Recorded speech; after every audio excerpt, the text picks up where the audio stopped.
നമ്മുടെ മോദിജിയുടെ അല്ലെങ്കിൽ നമ്മുടെ കേന്ദ്ര സർക്കാരിൻ്റെ ഒരു ഇൻസെക്യൂരിറ്റി ഫീൽ ഉണ്ടല്ലോ. ഇൻസെക്യൂർഡ് ആണ്, അല്ലെങ്കിൽ എല്ലാവരും ഞങ്ങളെപ്പറ്റി പറയാണ്, ഞങ്ങൾ അബദ്ധമാണ്, അല്ലെങ്കിൽ ഞങ്ങളുടെ ഒപ്പോസിഷൻ പറയുന്ന കാര്യങ്ങൾ പുറത്തെ രാജ്യങ്ങൾ അറിഞ്ഞു കഴിഞ്ഞാൽ ഞങ്ങൾ മൊത്തം മുഞ്ചിത്തെറ്റും എന്നുള്ള തോന്നലുള്ളത് കൊണ്ട് തന്നെയാണ് ഇന്ന് പുടിൻ വന്ന സമയത്ത് രാഹുൽ ഗാന്ധിയായിട്ടുള്ള മീറ്റിംഗ്, അതല്ലെങ്കിൽ ലീഡർ ഓഫ് എന്താ പറയുക ഒപ്പോസിഷനുമായിട്ടുള്ള മീറ്റിംഗ് നമ്മുടെ കേന്ദ്ര ആഭ്യന്തര മന്ത്രാലയം സമ്മതിച്ചില്ല, അല്ലെങ്കിൽ ഫോറിൻ അഫയേഴ്സിൻ്റെ സൈഡിൽ നിന്ന് അതിനുള്ള അനുമതി കിട്ടിയിട്ടില്ല രാഹുൽ ഗാന്ധിക്ക് മീറ്റ് ചെയ്യാനുള്ള.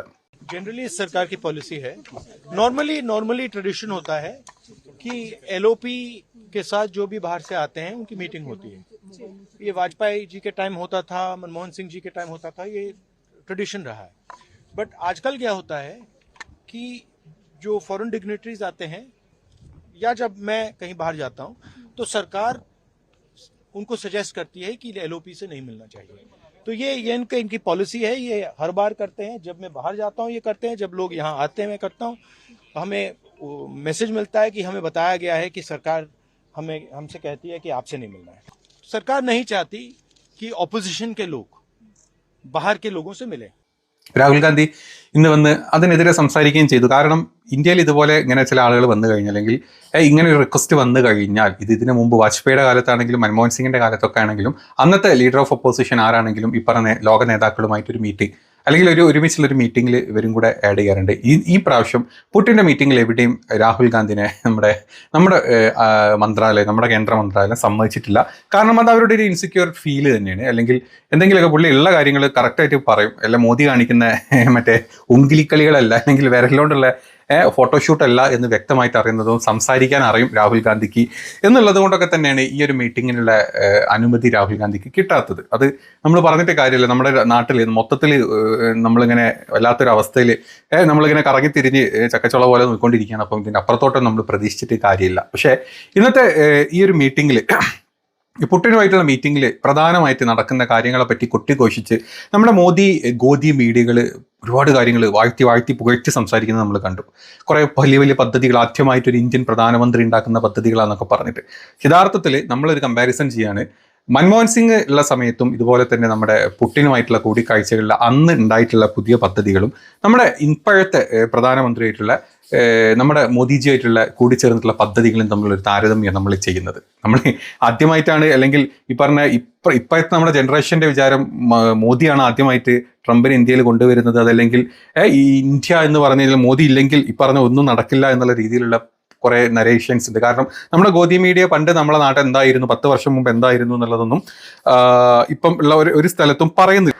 അപ്പോൾ ഇത്രയും മീഡിയകൾ കാര്യമായിട്ടൊന്നും പറയുന്നില്ലാത്തതുകൊണ്ട് യഥാർത്ഥത്തിൽ നമ്മുടെ ചരിത്രം പറയേണ്ടത്, നമ്മളെ ചരിത്രം മായ്ച്ച് കളിക്കുന്ന RSSകാരോട് ഇപ്പം നമുക്ക്, അല്ലെങ്കിൽ അവർ വായുന്ന, അല്ലെങ്കിൽ അവർ ഹൈജാക്ക് ചെയ്ത മീഡിയ അല്ലല്ലോ നമ്മുടെ യഥാർത്ഥത്തിൽ നമ്മുടെ രാജ്യം എന്ന് പറയുന്നത്. അപ്പം നമ്മൾ ഇന്നത്തെ മീറ്റിങ്ങിൽ പറയാം. എന്നിട്ട് നമുക്ക് മൻമോഹൻ സിംഗുമായിട്ടുള്ള മീറ്റിങ്ങിൻ്റെ ഒരു ലിസ്റ്റ്, അതൊരു വലിയ ലിസ്റ്റാണ്. അല്ലെങ്കിൽ ആ ഒരു വിസിറ്റിൽ ഇന്ത്യ ഒപ്പ് ചെയ്തിട്ടുള്ള, അല്ലെങ്കിൽ ഒപ്പുവെച്ചിട്ടുള്ള കരാറുകളുടെ എണ്ണം നോക്കിക്കഴിഞ്ഞാൽ കണ്ണ് തള്ളിപ്പം. അപ്പോൾ ആദ്യം നമ്മുടെ മോദിജിയുടെ ഇപ്പോഴത്തെ ഈ ഒരു വിസിറ്റിൽ വരുന്ന മെയിൻ ഡിസ്കഷൻസ് നമ്മൾ പറയാം.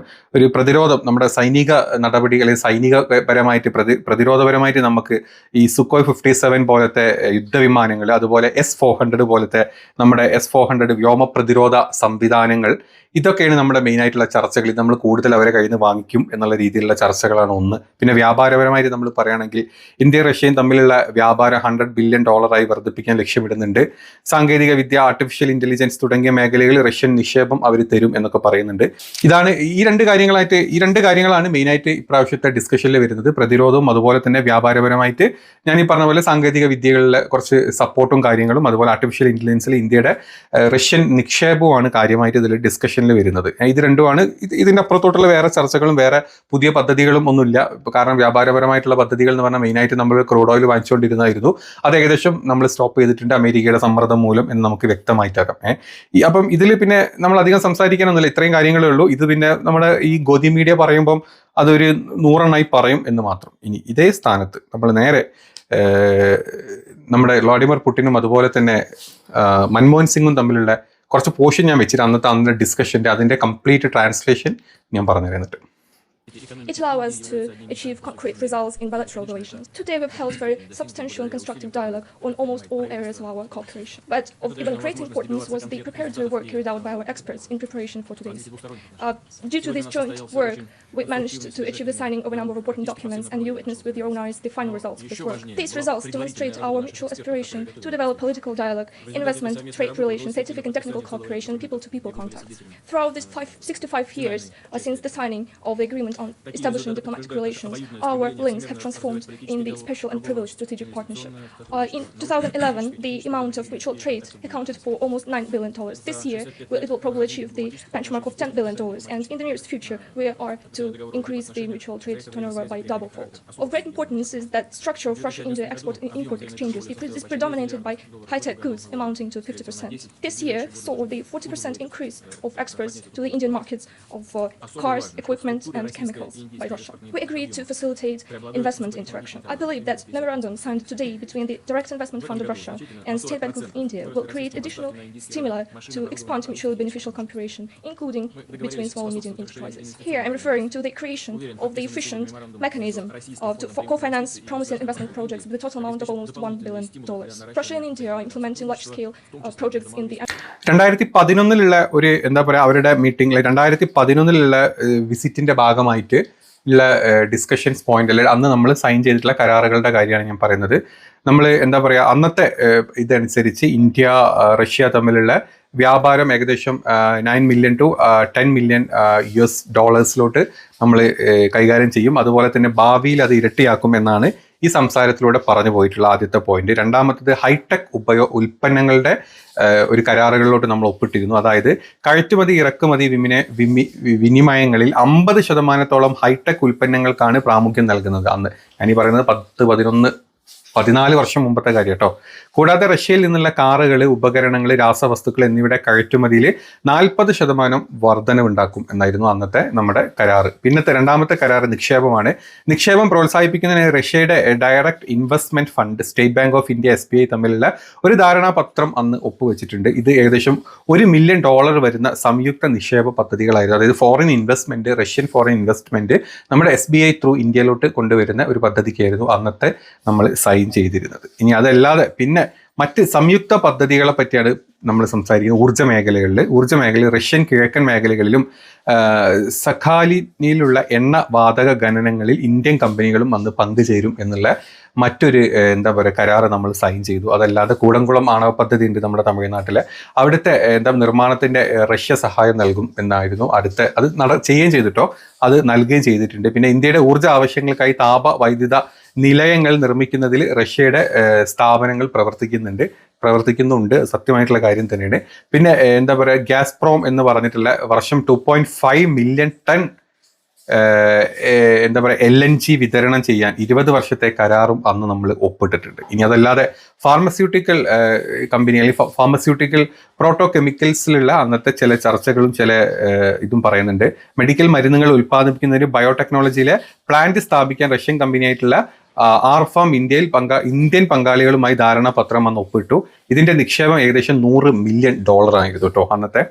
പിന്നെ അടുത്തതാണ് സൈബർ ഹോൾഡിംഗ് എന്ന് പറഞ്ഞിട്ടുള്ള ജാംനഗറിൽ $450 മില്യൺ നിക്ഷേപത്തോടെ പെട്രോകെമിക്സ് ഉൽപാദനം ആരംഭിക്കാനും അന്നത്തെ ഇതിൽ ഒരുങ്ങി. അന്നത്തെ ധാരണയിൽ അത് സ്റ്റാർട്ടാകുകയും ചെയ്തിട്ടുണ്ട്. പിന്നെ മറ്റൊരു കാര്യം ഹെവി ഇൻഡസ്ട്രി, അതായത് കർണാടക സംസ്ഥാനത്ത് ഏകദേശം $1 മില്യൺ മൂലധന നിക്ഷേപത്തോടെ ഒരു മെറ്റലർജിക് പ്ലാന്റ് നിർമ്മിക്കാനുള്ളതുണ്ടായിരുന്നു. പക്ഷേ പ്ലാന്റ് നമ്മളിവിടെ നിർമ്മിച്ചിട്ടില്ല അന്ന്. അതിന് പകരം പക്ഷെ അവരുടെ സപ്ലൈ ആണ്.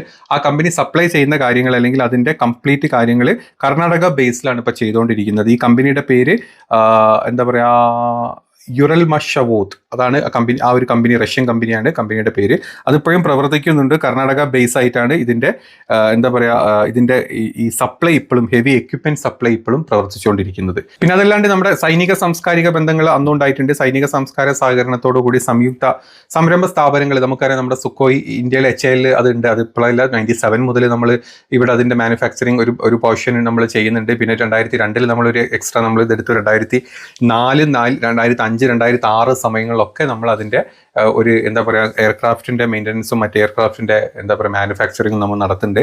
അപ്പോൾ അതിൻ്റെ കൂടുതൽ എന്താ പറയുക സംയുക്തമായിട്ടുള്ള നമ്മുടെ ഇതിലോട്ട് കൂടുതൽ നിക്ഷേപം ഈ പറഞ്ഞ റഷ്യ നമ്മളുമായിട്ട് ചെയ്തിട്ടുണ്ട്.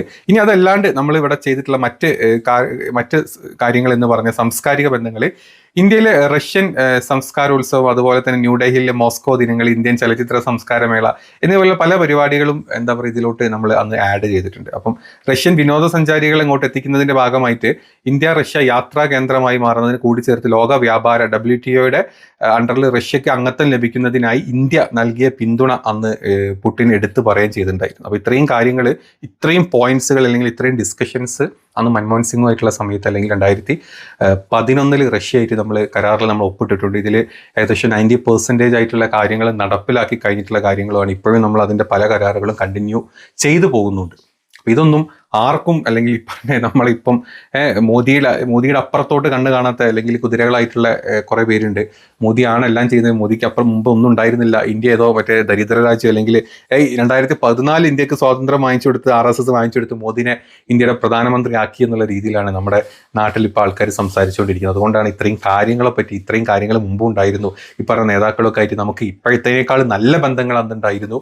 നമ്മുടെ അയൽ രാജ്യങ്ങളുമായിട്ട് നല്ല ബന്ധം ഉണ്ടായിരുന്നു, അമേരിക്കയായിട്ട് നല്ല ബന്ധം ഉണ്ടായിരുന്നു. നമ്മൾ പല കാര്യങ്ങൾ ഇത്തരത്തിലുള്ള താരിഫ് ഇഷ്യൂസോ നമുക്ക് ഇവിടെ നിന്ന് നിങ്ങൾ അത് വാങ്ങിക്കരുത്, നിങ്ങൾ ഇതേ വാങ്ങിക്കാവൂ, നിങ്ങൾ അത് വാങ്ങിക്കരുത്, നിങ്ങൾ ഇതേ തൊടാവൂ എന്ന് അന്ന് അമേരിക്കയും, അല്ലെങ്കിൽ ഇത് വാങ്ങിച്ചു കഴിഞ്ഞാൽ പ്രശ്നമാണ് റഷ്യയും, അതല്ലേ ഞങ്ങൾ രണ്ടും നിങ്ങൾ അടുപ്പിക്കുന്നു പറഞ്ഞ് ഇസ്രായേലും അന്നൊന്നും നമ്മളോട് വന്നിട്ടില്ല. ഈ പറഞ്ഞവരൊക്കെ ആയിട്ട് നല്ല ബന്ധത്തിൽ തന്നെ നമ്മൾ അന്നൊന്നും ഇരുന്നത്. ഇപ്പോൾ ആ ബന്ധം വേഴ്സായിട്ടേ ഉള്ളൂ. നമ്മളെല്ലാം കൊണ്ടും തലകുത്തി താഴോട്ട് പോകുന്നതേ ഉള്ളൂ. അത് നമ്മുടെ പൈസ, നമ്മുടെ രൂപയാണെങ്കിലും നമ്മുടെ പാസ്പോർട്ട് ആണെങ്കിലും നമ്മുടെ ഹ്യൂമൻ ഡെവലപ്മെന്റ് ഇൻഡെക്സ് ആണെങ്കിലും എന്തും, നമ്മുടെ പട്ടിണിയാണെങ്കിലും എന്തെടുത്ത് നോക്കിയോ നിങ്ങളൊക്കെ താഴോട്ടേ പോയിട്ടുള്ളൂ. മേലോട്ട് പോകുന്നത് ഒന്ന് മാത്രം, അത് മോദിജി നിങ്ങളുടെ എൻ്റെയൊക്കെ മുമ്പിലോട്ട് വെച്ചിട്ടുള്ള കള്ള GDPയുടെ കണക്കുകൾ മാത്രമാണ് നമ്മൾ മുമ്പോട്ട് പോയത്. ഇനി നമ്മൾ പോയി എന്ന് പറയുന്ന GDPയുടെ തന്നെ ഒരു ഭൂരിഭാഗം അല്ലെങ്കിൽ 50% മേലെ നമ്മുടെ രാജ്യത്തെ വെറും 2% പണക്കാർക്ക് മാത്രമായിട്ട് ഡിവൈഡായി പോയിട്ടുണ്ട്. ഇതാണ് മോദിജി നമുക്ക് വേണ്ടി ചെയ്തെന്ന കാര്യം. പട്ടിണിപ്പാവങ്ങൾ എന്നും പട്ടിണിപ്പാവങ്ങളാണ്, സാധാരണക്കാർ എന്നും സാധാരണക്കാരൻ തന്നെയാണ്. അതിൽ നിന്ന് കഴിഞ്ഞ 11 വർഷം കൊണ്ട് ഒരു മാറ്റം ഉണ്ടായിട്ടില്ല. പക്ഷെ പണക്കാരനായി വളർന്നുകൊണ്ടിരിക്കുന്നുണ്ട്. മോദിജിയുടെ താടി വളർന്ന പോലെ തന്നെ.